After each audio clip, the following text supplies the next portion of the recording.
चलिए बच्चे, आज तुम लोगों ने तो फालूदा कर दिया इज्जत का। फालूदा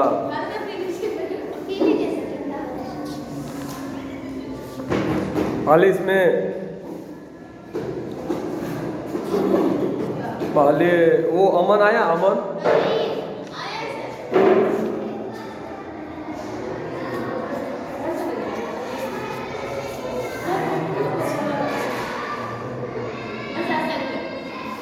चलो आज हम लोग बात करते हैं इकोनॉमिक्स में poverty as challenge. Poverty as a challenge. Okay, दुनिया में बहुत सारे चैलेंज है ना। उस सबसे बड़ा चैलेंज तो दुनिया में क्या है बताओ?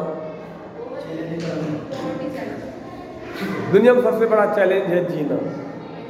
दुनिया में जिंदगी जी लेना सबसे बड़ा चैलेंज है, क्योंकि तुम जीना चाह रहे हो लेकिन दुनिया तुमको जीने के लिए देना नहीं चाह रहा। ये जान रहे हो? दुनिया तुम्हें चाह रहा है कि ये जिए नहीं, मर मर के जिए। कैसे जिए? तुम यदि देखो, जी हाँ, दुनिया चाह रहा है क्या ये जिए भी लेकिन मर मर के जिए। तुम यदि खुश हो तो तुमसे 1000 सवाल पूछे, क्या बात है, बड़ा चहक रहे हो आज, जरूर लगता है कोई लॉटरी लगा है। हाँ, तुमको पूछ पूछ के तुमको दुखी कर देगा। तुम यदि हाँ खुश रहो, दिख जाओगे, कोई तुमको खुश देख लिया, घर में भी ज़्यादा, घर में और ज़्यादा होता है। पापा खास करके तुम्हारे, उनको देख लेंगे की बात छे रे, बड़ा देखे छियो, की बात छे, बड़ा है देखे छियो, चाहे रहल छै, खुश देखे छियो। हाँ, और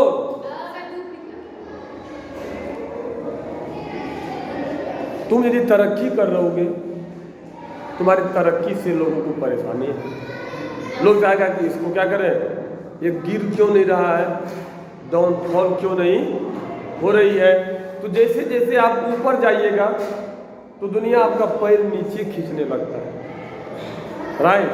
तुम यदि रो रहे हो तो सब आके तुमको चुप कराएगा, शांत कराएगा, लेकिन अंदर ही अंदर खुश है कि चलो आज भले बड़ा उछल रहा था, आज पता चला इसको। हाँ, खुश है अंदर से। वो क्या है? खुश है, तुमको चुप कराने आया। लेकिन इसीलिए ये सब कभी रोती है तो हम चुप कराने जल्दी नहीं जाते हैं। ठीक है, थोड़ा रोने दो, शांत कर, मूड खुश हो जाएगा। याद करो उस दिन रूम में तो मैं कराया, क्योंकि चुप कराने से अच्छा है कि जो रो रहा है उसको कुछ देर रोने दो, रोने से उसका दुख खत्म हो जाएगा।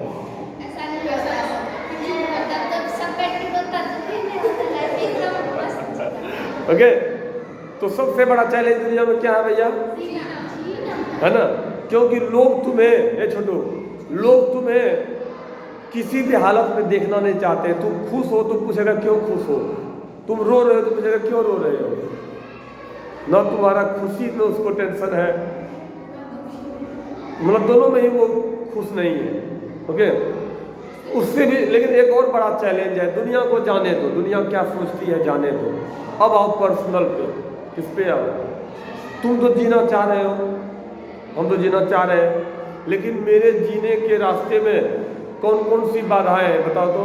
आपके जीने में के रास्ते में कौन कौन सी बाधाएं हैं मैं बताता हूँ।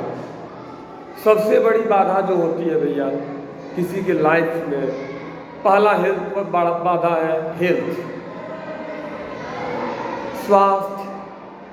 स्वास्थ्य जिसका बुरा है, मान लो हेल्थ अच्छा नहीं है तो जीना क्या है, बहुत मुश्किल हो जाता है।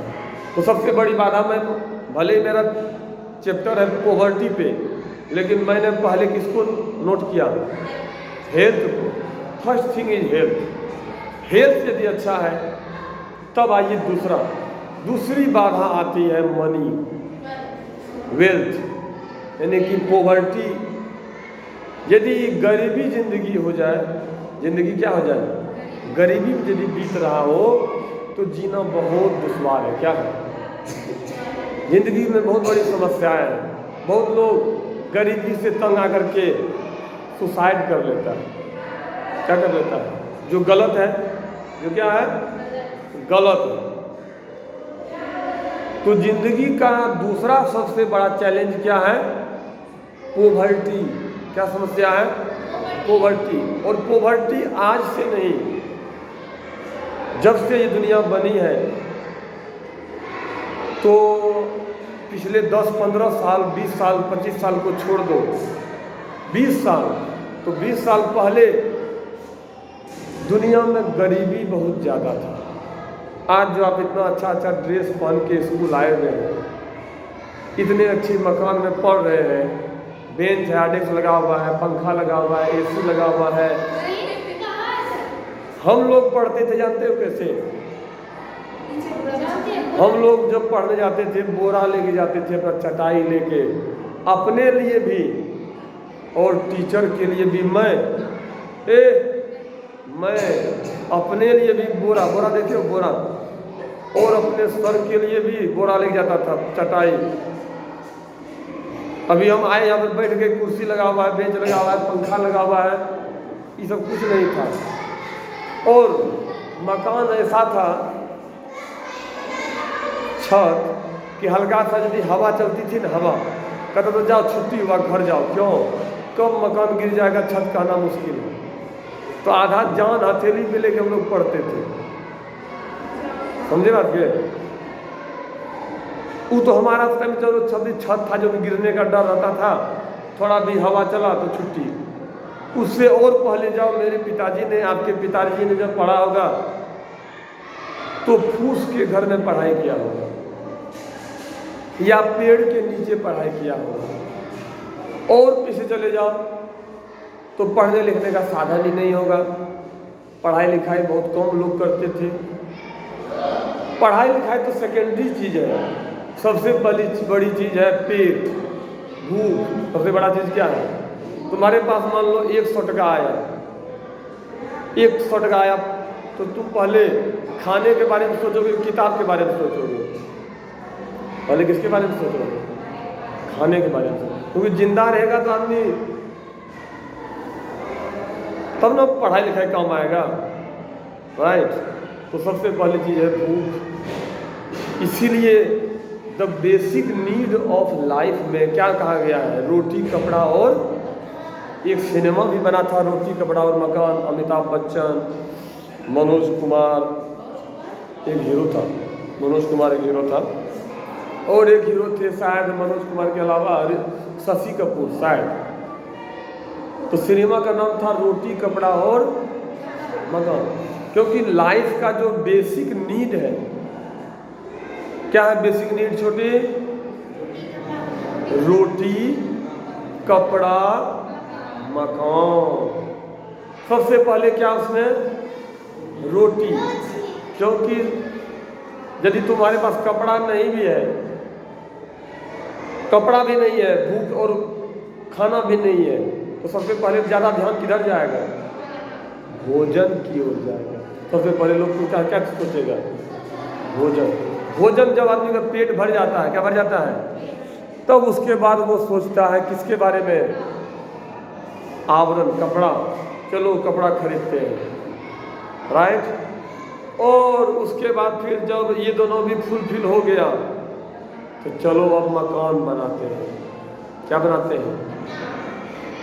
कपड़ा और मकान बाद में आया। क्योंकि जब आज से 1000 साल, 2000, 5000 साल पहले आदमी जंगल में रहते थे, मारा किसी जानवर को, भेड़ को, बिल्ली को, बकरी को, खस्सी को, गाय को, भैंस को मारा, वही मार के पकाया, चाहे नहीं हो पकाया, खाया, पेड़ पे जाके सो गया, पेड़ की गुफा में सो गया। कपड़ा में क्या किया? वही जब जानवर को जो मारा, उसी का चमड़ी थोड़ा सा लपेट लिया। क्या कर लिया? या कोई पेड़ का पत्ता लपेट लिया, बस इतना हिस्सा, और कुछ ज़्यादा नहीं, हो गया, बस वही उसका कपड़ा हो गया। तो कपड़ा भी बाद में, कपड़ा का कॉन्सेप्ट तो बाद में आया है। आज भी तुम जाके देखोगे नागा साधु, देखियो नागा साधु, नागा साधु को नाम नहीं सुने हो?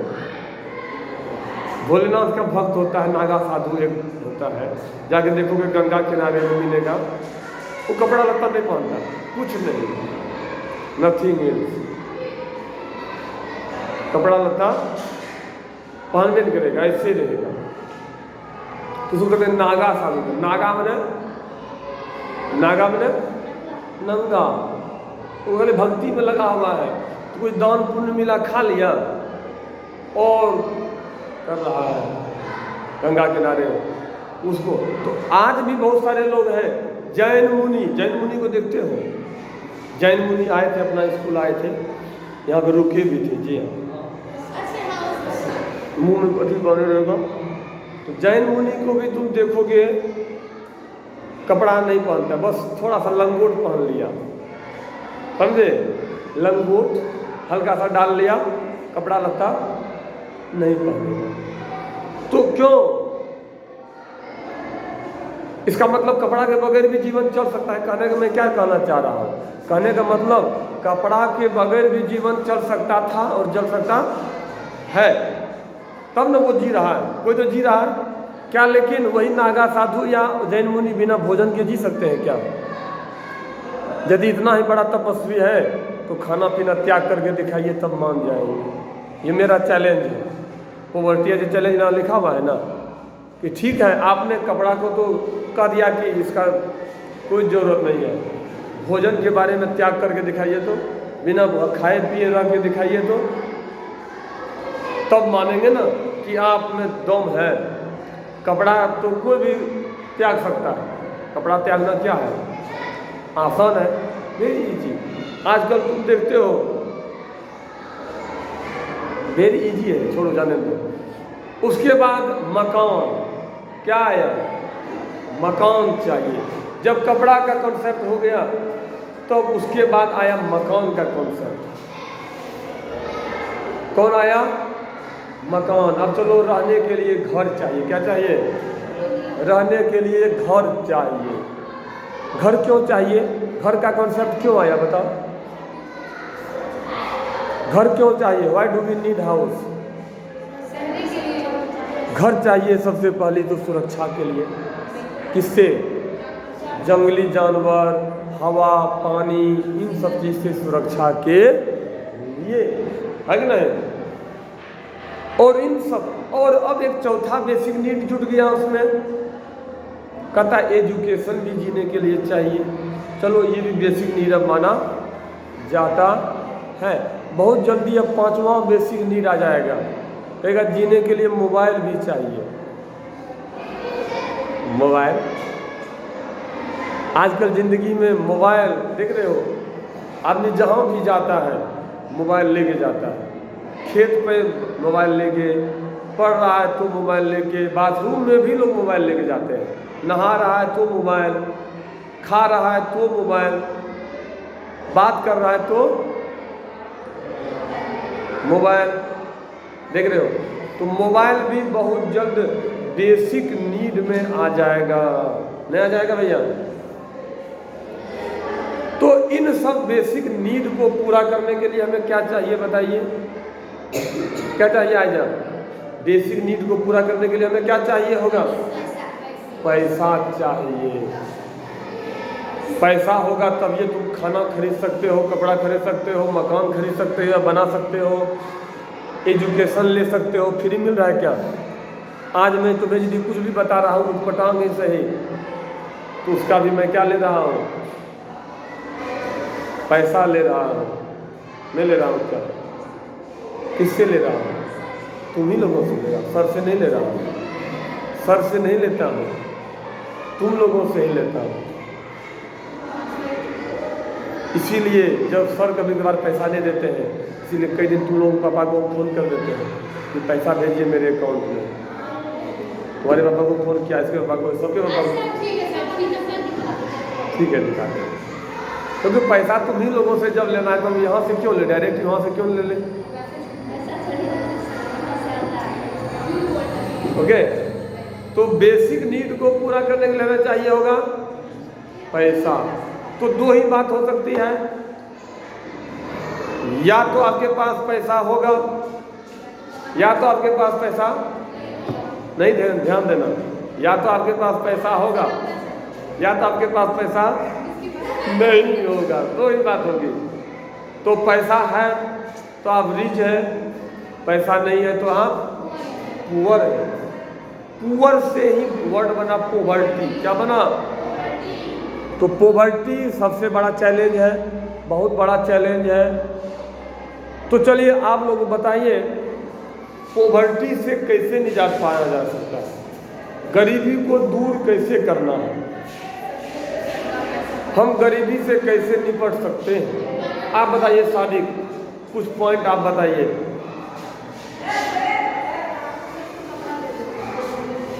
और देखो ये क्या बता रहा है, ध्यान दो।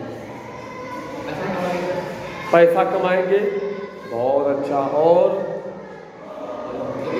पैसा कैसे कमाएंगे? काम करेंगे। काम कहाँ करेंगे? काम कहाँ करेंगे? जहाँ काम मिलेगा। काम कहाँ मिलेगा? फैक्ट्री कौन बनाएगा? हाँ, सरकार के द्वारा। अब आया लाइन पे, बैठिए, बहुत अच्छा। तो कहने का मतलब गरीबी है भैया, कहने का मतलब आया ना, यानी कि गरीबी तो आपको अपना दूर करना है, लेकिन मामला कहाँ गया? सरकार पे गया। कहाँ गया मामला? तो कहने का मतलब ये एक ऐसा समस्या है, गरीबी एक ऐसी समस्या है हर आदमी के साथ, जो वो अकेले नहीं लड़ सकता है इससे। तुम अपनी गरीबी अकेले नहीं लड़ सकते हो। जैसे ये मेरा दुश्मन है तो इससे तुम अकेले लड़ लेंगे, लेकिन गरीबी जो आपका दुश्मन है उससे आप अकेले नहीं लड़ सकते हो। कोई इंसान नहीं है ऐसा जो कह दे कि हम अकेले गरीबी से लड़ लेंगे। नहीं। क्या मुकेश अंबानी अकेले अमीर बन गया क्या? मुकेश अंबानी गया, कहते हैं गए, थोड़ा सम्मान दो। मुकेश अंबानी क्या अकेले अमीर बन गए क्या? अकेले अमीर बनना संभव है क्या? गौतम अडानी साहब अकेले अमीर बन गया क्या? क्या किसी का बिजनेस अकेले चलता है क्या? मान लो तुम्हारे पापा ने बहुत बड़ा शोरूम खोल लिया कपड़ा का, तुम्हारे पापा को मान लो पैसा आया कहीं से, बहुत बड़ा कपड़ा का शोरूम खोल दिया। शोरूम कहते हैं मतलब क्या? मॉल, कपड़ा का मॉल खोल दिया। लेकिन मान लो इस इलाके में किसी को पैसे नहीं है कपड़ा खरीदने का उतना महंगा, तो मॉल चलेगा क्या? मॉल चलेगा। तो कहने का मतलब कोई भी बिजनेस अकेले नहीं हो सकता है। ये मान लो सर को पैसा हो गया, इतना बड़ा स्कूल खोल दिए, अकेले चल जाएगा क्या? चलाने के लिए पब्लिक सपोर्ट चाहिए कि नहीं? पब्लिक सपोर्ट कैसा चाहिए? As a student, as a teacher, teacher भी चाहिए ना, और टीचर के साथ साथ स्टूडेंट भी चाहिए। यदि लोग स्टूडेंट नहीं दे, और स्टूडेंट तो लोग दे लेकिन टीचर नहीं आए, तो हो जाएगा क्या? नहीं। तो कहने का मतलब पोवर्टी, गरीबी से अकेले नहीं लड़ सकते हो। मान लो तुम बहुत गरीब हो, तुमने उससे लड़ने के लिए सबसे शुरुआत काम किया, एक रिक्शा ले लिया, चल गए चलाने के लिए, लेकिन तुमको पैसेंजर मिलेगा तब तो। पैसेंजर मिला, उसके पास पैसे नहीं है, तब तुम लेके जाओगे क्या? तुम लेके नहीं जाओगे, तुमको पैसा मिलेगा? तो कहने का मतलब समस्या गरीबी ऐसा कोई हमारा आपका पर्सनल समस्या नहीं है, ये सबका सामूहिक समस्या है, गलत समस्या है। इससे मिल करके ही लड़ा जा सकता है, गरीबी से मिल करके ही लड़ा जा सकता है। इसके लिए क्या करना होगा? तो आइए गरीबी को दूर करने के लिए कुछ उपाय मैं बता देता हूँ, जैसे इसने बताया। तो सबसे पहले है गरीबी को दूर करने का सबसे पहली बात एजुकेशन।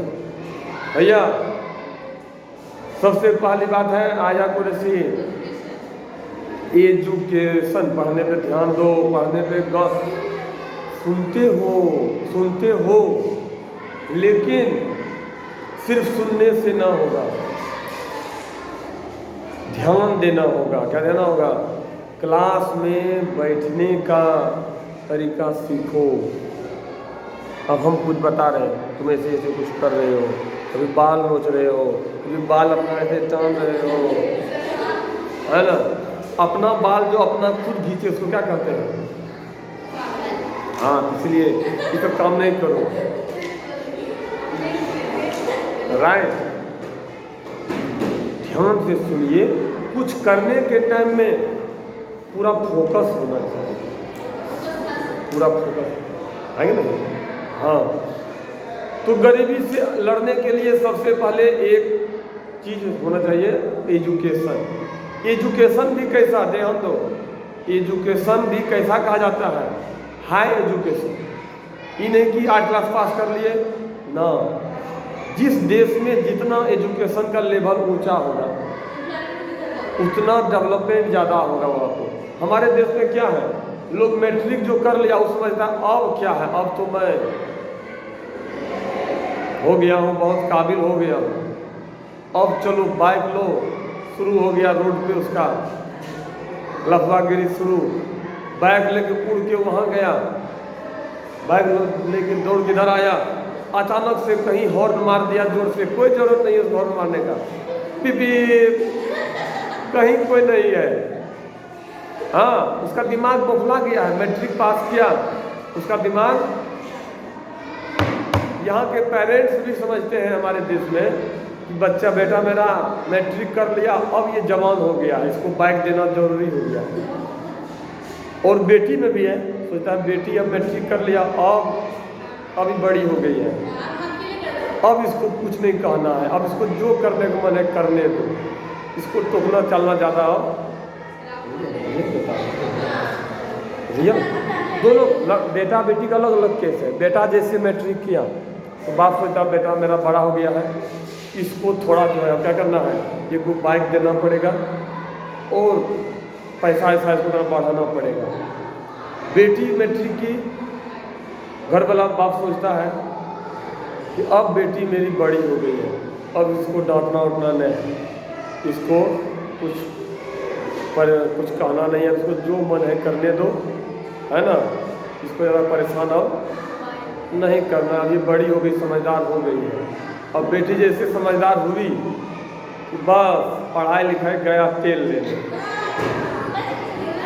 अब वो दोनों का अलग अलग केस है, लेकिन ऐसा नहीं होना चाहिए। हमारे देश में मैट्रिक को ही लोग बहुत बड़ा मान लेता है, नहीं, मैट्रिक कोई एजुकेशन नहीं है।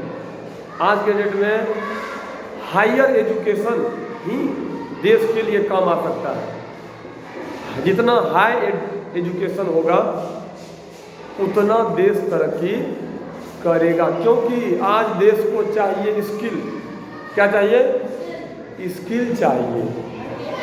जितना ज़्यादा स्किल होगा उतना ज़्यादा डेवलपमेंट होगा। हमारे यहाँ स्किल्ड लोगों की कमी है। पढ़ तो लेता है, स्किल है नहीं। पढ़ लिया कैसे? चोरी करके मैट्रिक कर लिया, चोरी करके इंटर कर लिया। 90% हमारे यहाँ के जो लोग हैं, 90 जब कम हो गया, 95% जो डिग्री होल्डर है हमारे देश में, खास करके बिहार यूपी में, मैं दावे के साथ कहता हूँ, चोरी करके पास किया हुआ है।